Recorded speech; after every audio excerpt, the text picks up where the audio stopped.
ప్రస్తుతం Gemini TV మంచి fire మీద ఉంది. ఎలా అయినా సరే టీఆర్పీ రేటింగ్లో మిగిలిన ఛానల్స్ని దాటి నెంబర్ 1 స్థానాన్ని సాధించే ఉద్దేశంతో ప్రజెంట్ ఒక 5 కొత్త సీరియల్స్ని ఒకేసారి లాంచ్ చేయడం జరిగింది. ఎవరైనా ఒక సీరియల్ 2 సీరియల్ని ఒకేసారి ప్రారంభిస్తారు, కానీ అలా కాదని ఎట్టి పరిస్థితుల్లో ఈసారి టాప్ 1లో నిలబడాలనే ఉద్దేశంతోనే జెమినీ టీవీ అయితే పనిచేసిందని నాకైతే అనిపిస్తుంది. ఆ 5 సీరియల్స్ కూడా మంచి మంచి ఆర్టిస్టులనే సెలెక్ట్ చేసుకోవడం కూడా జరిగింది. ఎప్పుడూ కూడా టీఆర్పీ రేటింగ్లో మా టీవీ, జీ తెలుగు ముందంజలో ఉంటాయి. అంతేకాకుండా మా టీవీ, జీ తెలుగు కూడా పోటీ పడుతూ ఉంటాయి.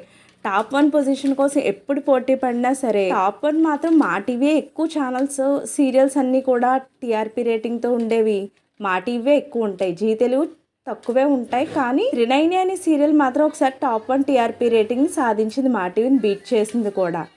అయితే ఈ విధంగా సాధించిన మా టీవీని ఎలా అయినా బీట్ చేయాలనే ఉద్దేశంతో కొత్త సీరియల్స్ని స్టార్ట్ చేసింది. ఆ సీరియల్స్ ఏంటో మనం కూడా తెలుసుకుందాం. అందులో మొదటి సీరియల్ అభినందన. కృష్ణమ్మ కలిపింది ఇద్దరిని. ఫేమ్ జాస్మిన్ హీరోయిన్గా అభినందన అనే కొత్త సీరియల్ని స్టార్ట్ చేసింది.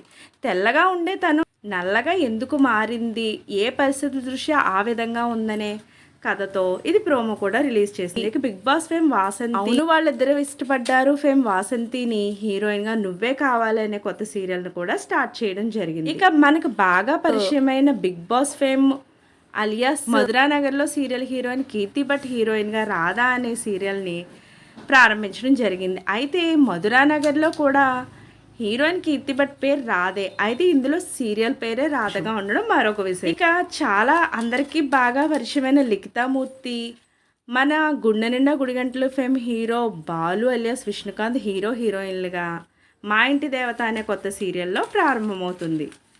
ఇక ఆకాష్ బైరమూడి హీరోగా కొత్త హీరోని ఇంట్రడ్యూస్ చేస్తూ మూడు ముళ్ళు అనే కొత్త సీరియల్ను కూడా ప్రారంభించబోతుంది. ఇలా 5 సీరియల్స్ కూడా చాలా పాపులర్ అయిన క్యాస్టింగ్తో సీరియల్స్ని లాంచ్ చేస్తుంది అంటే చాలా గట్టి నిర్ణయమే జెమినీ టీవీ అయితే తీసుకుందని అనిపిస్తుంది. మీకేమనిపిస్తుందో కామెంట్ సెక్షన్లో కామెంట్ చేయండి. ఇలాంటి లేటెస్ట్ అప్డేట్స్ కోసం మాత్రం ఛానల్ తప్పకుండా లైక్ చేయండి, షేర్ చేయండి, సబ్స్క్రైబ్ చేయడం మాత్రం మర్చిపోకండి.